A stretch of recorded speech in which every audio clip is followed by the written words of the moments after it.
1 manatı bugün aldın. Sən rəisin yanında dedin ki, mən planımı yerinə yetirmişəm. Bəs iqtisadiyyat nə oldu? Bəs bunun potensialı nə oldu? Bunun gələcək gəlirləri nə oldu? Siz dedik o yaxına perspektivi düşünürlər də, uzağı perspektivi düşünmürlər. Çünki plan düşüncəsi olanda budur. Gömrükdə də bizdə uzun müddət o idi. İndi Şahin müəllim gələndən sonra dəyişilibdi. Ona deyirlər, mən sadəcə şokda idim. Əvvəlki rəhbərliyin intervyularına baxanda deyir, bizim məqsədimiz plan yığmaqdır.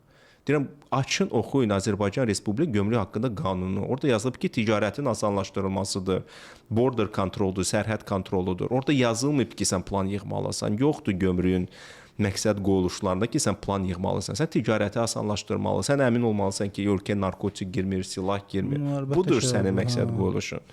Şahin müəllim gələndən sonra Allah şükür biraz insanların düşüncə tərzi dəyişir artıq orada.